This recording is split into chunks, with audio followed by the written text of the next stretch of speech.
Welcome back, everybody. I am here with Mr. Shane Monahan, the rugby legend, and it's great to speak to you today, Shane. A legend is saying a bit much, but I'm delighted to be here. Very nice to finally get to speak with you, Ben. So, the first question I wanted to ask, and I've always wanted to ask a rugby player this, is in America, they say that they're tougher than us with American football because they say that the collisions are much harder because everyone's wearing armor. Whereas Europeans, I think, we often say that Americans are wimps because they have to wear armor and we can just get stuck into it with rugby.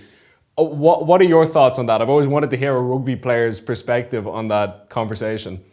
Do you want me to give you the political answer or the straight from the heart? It's actually a funny one because I've spoken to a few guys who played in the NFL about this, and their attitude is the opposite. They think rugby players are harder. Because they look at it as like, guys, we wear helmets, we wear padding, and you guys wear nothing, and you run into each other at full speed and smash each other, and it's essentially is like a car crash every game. And I've heard that a guy who was 10 years played for the San Francisco 49ers. He actually had to retire because he broke his neck in the game. So this is a guy who is super tough. And he was just blown away by rugby, loves it. I kind of have a perspective on it that one thing I'd be very fearful of in NFL is the fact that they wear helmets and you can get tackled from any direction at any time. And literally a guy wearing a metal helmet can dive straight into your knee and just blow it out. So I would feel safer on a rugby pitch than I would on an NFL pitch, that's for sure. I guess none of it is exactly safe when you have giant gorilla men colliding with each other at the speed of light. It's probably not going to be the best endeavor for your doctor's perspective. No. I always feel like rugby is one of those sports where there's a 99% chance you're going to hurt yourself getting scrapes and bruises and bumps, but there's a 100% chance that you're going to look cool doing it. So it kind of balances out. I guess one thing I've always wondered from the safety perspective as well is there's a lot of emphasis on head and neck injuries and things, but then we're hearing a lot of stats that rugby players come out of the sport in their 30s with a lot of back problems, and I feel like that doesn't get a lot of attention. Do you think there's sort of a more holistic focus needed on the entire health of the body rather than just these specific parts that we generally look at? I think, yeah, there's a large focus on the CTE, the concussion, because it's been getting NFL, highlighted it. There was a movie made about it. I believe Will Smith played a doctor. I can't think of his name, who focused on the concussion, which is, listen, if your brain goes, that takes priority over everything. You can get away with a bad shoulder or a bad knee, but mentally it's a different story. But yeah, it does take its toll on your body. It's literally like being in a car crash every weekend in a match. But at the same time, you get, at the professional level, you get educated very well on how to look after your body. And movement is key. I had some back issues as well. Funnily enough, I finished in 2015, retired in 2015. It was only at the first lockdown that I really started to get back pain. And that was because I stopped training and I stopped moving. And I said, right, I've had enough of this. I need to get back. We call it the civilian body. You're going from a professional athlete body into a civilian body and you're not happy at what you see in the mirror. So I was kind of like, no, I need to sort this out. And it's not just the aesthetics, obviously, look good, feel good, play good is the saying we had, but it's your health. You don't want to be walking down the road and having a sore back or not being able to sit in a chair properly because of pain. So the activity is something that we were educated in to help. And that goes for anyone, your family, your friends, yourself there in Gript is keeping active is key. So that is important, but there's other things. You just take a risk. When you're going into a professional sport like rugby, it's a contact sport. It goes with the territory. You're going to get injuries. End of. So it's something that you accept when you get into the game. That's something that I think is really interesting culturally. Is obviously there are women who play rugby, and I don't want to detract from that at all. But I think that particularly for young men, there's very much a kind of a very macho attitude about it, that, you know, willing to take risks, willing to throw yourself into a kind of a hostile environment. And I think it benefits a lot of young men. And what's curious about that to me is we kind of live in the age of, you know, masculinity is seen as toxic, and, you know, Jordan Peterson and people like this will talk about this theme that we see running through society. And yet rugby seems more popular than ever. It seems like there's a lot of young men who gravitate towards sports like this, or boxing, or whatever it might be, that are very essentially masculine. And I'm wondering, do you think that there's a correlation there? Do you think that it particularly appeals to the young man's psyche for that reason? I suppose, yeah. Like looking at it from the outside, and like as macho, or those types of words can be used. That's not why we started. We started because we just love playing the game. It's a fantastic game to play, and all the added benefits that. It's not just actually playing, it's the lessons that you learn and the character building that you get from rugby. That is incredible, and it stands to you for the rest of your life. It's all the lessons I learned in my amateur and then professional career, I apply to my own business now. Being able to talk to people, having the confidence to get on a Zoom call with yourself in a big media agency in Ireland and have a conversation, friendships, relationships, hard work ethic. All these side of things are something that rugby and team sports in particular provide to young men and women as well, 100%, you know. And I think in regards to the male and toxic masculinity, which I think is a toxic term in itself, because it's selective masculinity, because in one instance, you know, guys being boisterous on a night out, you know, at a stag party or something like that might be upsetting to people in that situation. But if those same people were walking down the street and they got attacked by a criminal, they would want that type of energy from that group of guys in the stag to help them. So it's selective masculinity. It's just, it's about choosing when to be a man and what type of energy to have in a certain situation. And that is, again, something you learn in rugby is when to be aggressive and when not to be aggressive. Absolutely. You know? I mean, I guess we see that with Ukraine, where, you know, you have all these young men now throwing themselves into combat, you know, 18, 19 years old, and they have to fight for their country. And there's a lot of people who are very happy that they're willing to do that, that, you know, there's a time and a place for that sort of, as you say, that sort of energy and that sort of approach, and that to do away with it altogether will be a net loss for society, I think. This is the thing, like, it's a very important thing, like having strong male role models for young boys, for men themselves, and for women as well. It's very important. Like, I've been very fortunate to have some incredible role models in my life, growing up. You know, my dad, my grandfather, who was a superintendent on Garda Síochána, you know, in the sporting field, in Gaelic football, rugby, all the coaches, all the players. Like looking back now, you don't realize it when you're in the sporting side of things. Like when I'm in my teens and my early 20s, you're looking up to, like, in Ireland, when I was in Leinster, you had the likes, you know, Brian O'Driscoll and Gordon Darcy and all those guys. And then in England, like Jim Hamilton, Andrew Hazel, there's some guys, they're all in their early mid 30s at the time, which now I'm 35 and I still feel like I'm a kid. I have so much to learn. But they were really young men, but they impacted my life in incredibly positive ways. And the same goes for the coaches that we had. Obviously, we're elder statesmen in the field of rugby, but it's very, very important to have strong male role models. Absolutely. Talk to me then about the first time that you played for Leinster and what that felt like, if you can remember it.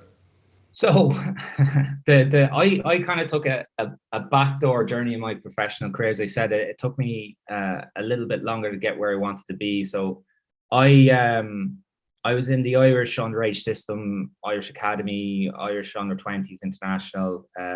We won the Grand Slam back in 2007 now. I only got one cap for the Leinster senior team, and it was bittersweet because it was essentially, I knew I was being from Leinster. And it was a bit of a journey. It took me 2 years. Then I went to Connacht for a season, didn't go well. Went to Rotherham in the UK, in Yorkshire, which was a great season. Played more rugby in that year than I did in 4 years in Ireland. And then ultimately signed for Gloucester in the UK Premiership side. And that was kind of when that moment, that realization of, Jesus, all that hard work and disappointment and hurt. Like, again, peaks and troughs. There's some amazing moments, but it was a tough slog for about 2 years to get to that point. And it really hit me ahead. I got selected in my first season to play against Bath in the Premiership Derby, which is probably the biggest game of the year for Gloucester, which is like Leinster Munster. It's the same difference in the Premiership. And beautiful sunny day, driving home from training, I was kind of like, holy shit, this is what happiness feels like.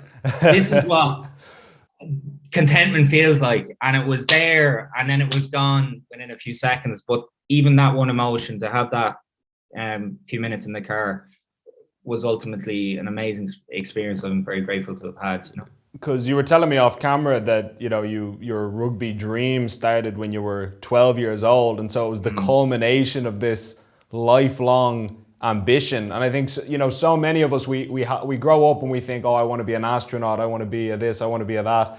But how many of us actually get to live the dream and achieve what we set out to achieve? That must have been such a feeling of catharsis, and you know, you can only imagine what that felt like for you. Yeah, it was great. It's one of those things you really have to. You always hear people say, take time, take a breath, and take it in, you know. And that's a very difficult thing to do when you're trying to, quote unquote, make it, you know, because you're always on, right, I've achieved that, onto the next thing, onto the next thing, onto the next thing, because you're very, very driven. And that goes for all types of sports and business and those types of mindsets. And that's why they achieve success in that way. But because of the nature of my career, where I had quite a few upsets and potential ends to my career, because when I got let go from Connacht, I didn't get a contract renewed before the situation. And I was 22 at the time, and people were like, oh, what are you going to do now you're retired?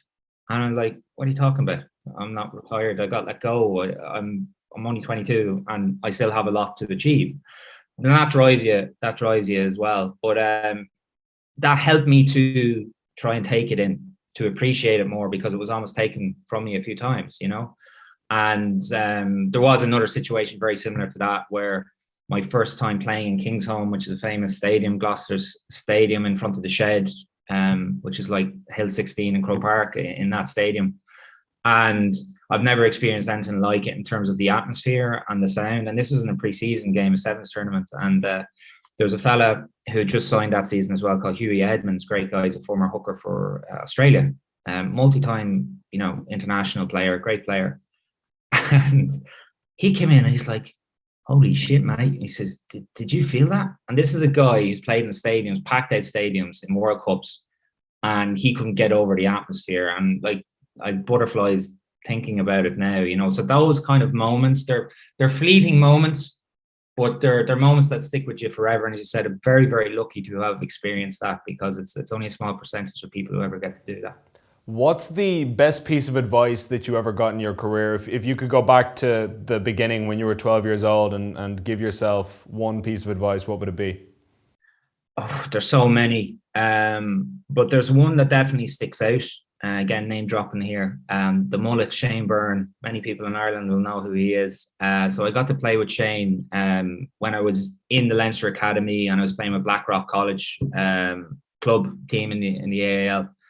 And I love playing with Shane. I learned so much from him. He had literally just finished professional rugby at the time, but he was club captain, I think this season, or when we were in. And he could see the frustration I had, because I was doing everything I could possibly do to try and put my hand up and say, give me a contract, Leinster, let me play, you know, let me show you what I can do.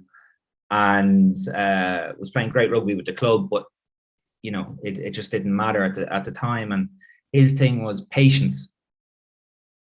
That's it. He said patience, because he was a perfect example of that. You know, he had Keith Wood ahead of him for years in the international duties, and eventually then being patient, sticking at it, keeping his head down, working hard, that long-term thinking led to him to have an unbelievable international career, becoming a British and Irish Lion. And that's what he said to me. He said, listen, you're good enough.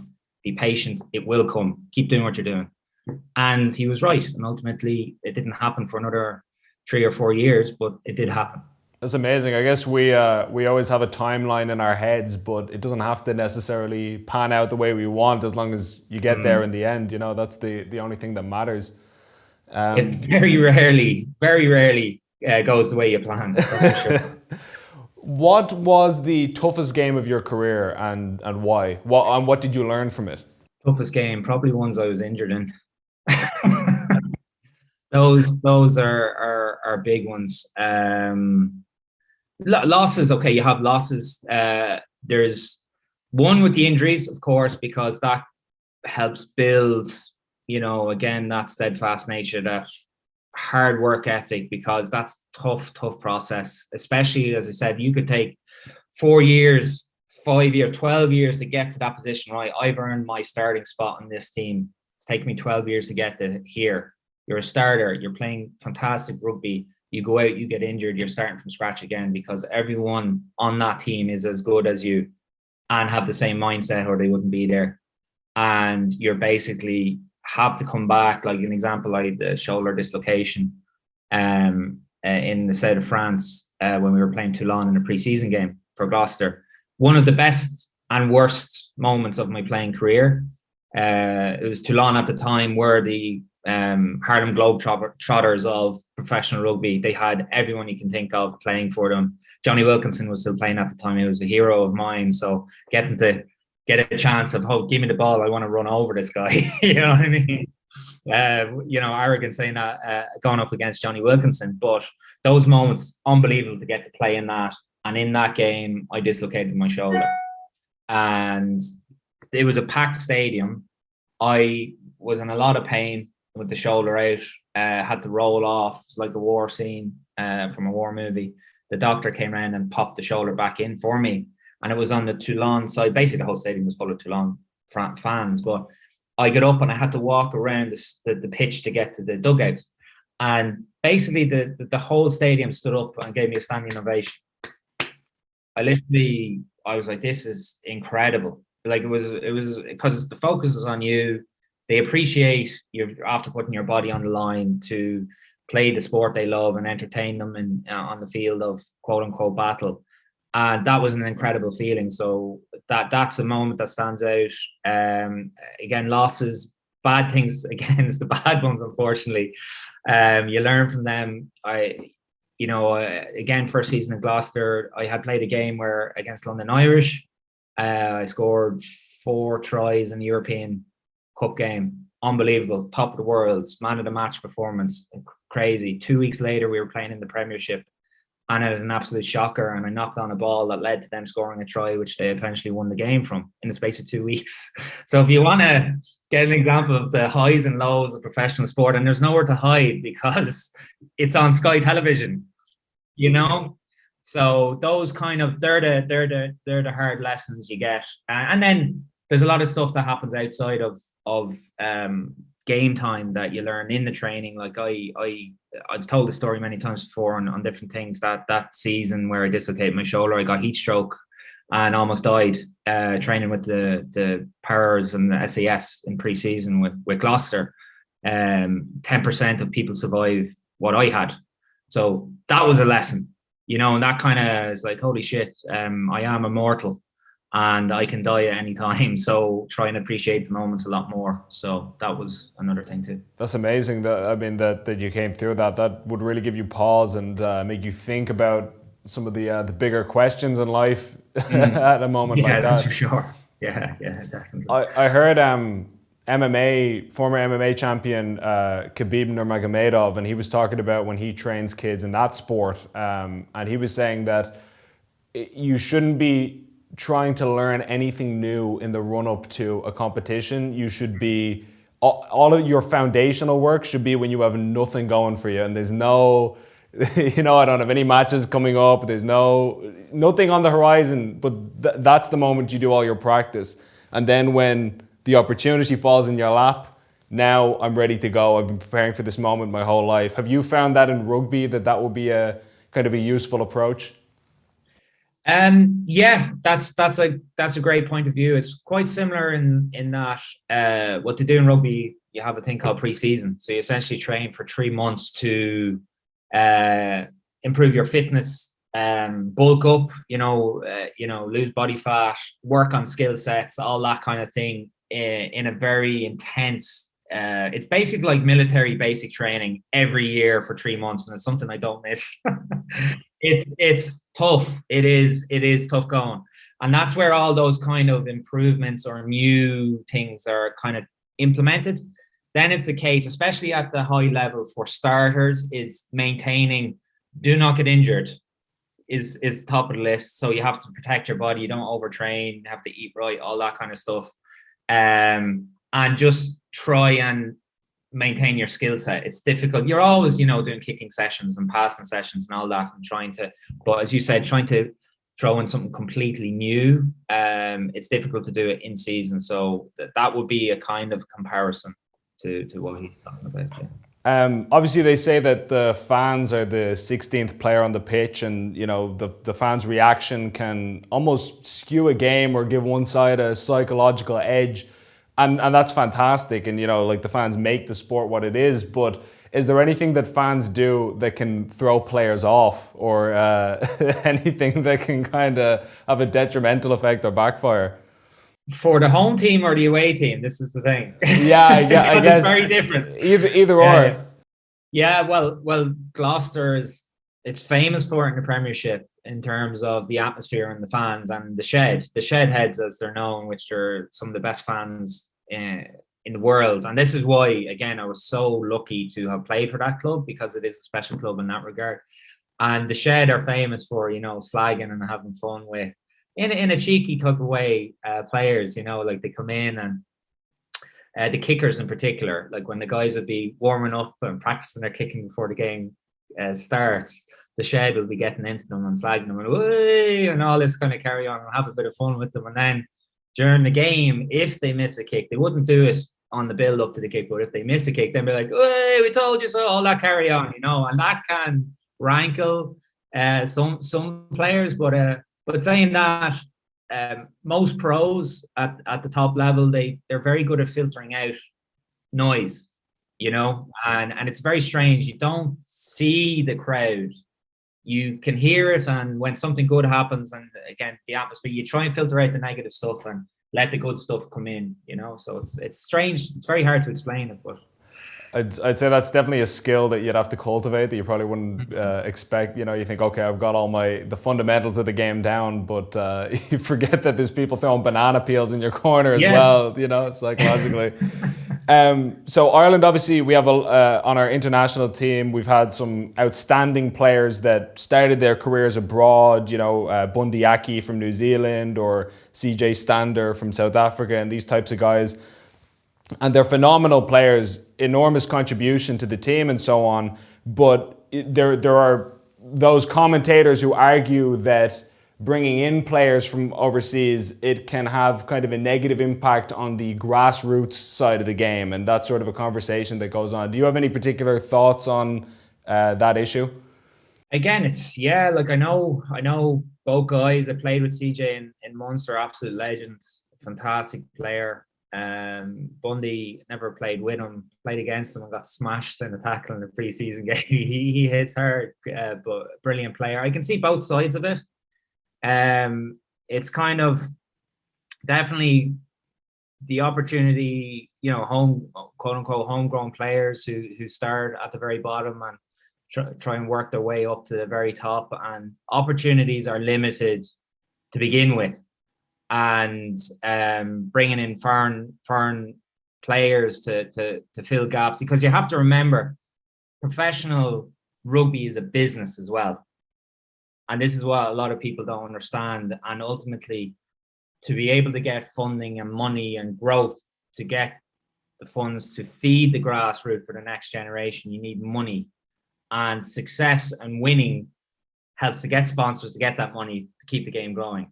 So I can see it from an economic standpoint. I can see it as well if it's an organic thing as well. If these guys, sign for a club or they're living in the country for a period of time and they end up becoming nationalized from that's very good as well. But it is for Irish guys as well. I could see how it could be frustrating too, and saying, listen, if they didn't go out and shop for this guy and bring him in, I'd be playing and I'd have an Irish cap now. Because often what can happen in the past, and it used to be the way in Irish rugby too, they'd ignore, let's say, Irish coaches in favor of foreign coaches because they felt they're better because they're foreign. Okay. And there may be a case of that. They overlook talent, homegrown talent, because they're not, foreign players. I think that attitude is changed now, because Ireland is just, the level of rugby is just top class, and they don't need to do as much anymore. But again, it's a very, very difficult question to answer. There's no black and white to it. It's kind of a grey. There's the business aspect. There's the nationalistic aspect of it as well, so, which is a minefield. But I gave you a kind of a very roundabout answer to that one, I think. Absolutely. No, well, I'm satisfied. I'm sure the commenters will as well. Well, thank you so much. Really appreciate your time, and it's been fantastic. Ben, brilliant. Thank you very much. Keep doing what you're doing. Yourself, I've been following your career. You're a very hard worker yourself, very determined, and I hope to see your continued success. Fantastic. Well, thanks so much, Shane. Really appreciate it.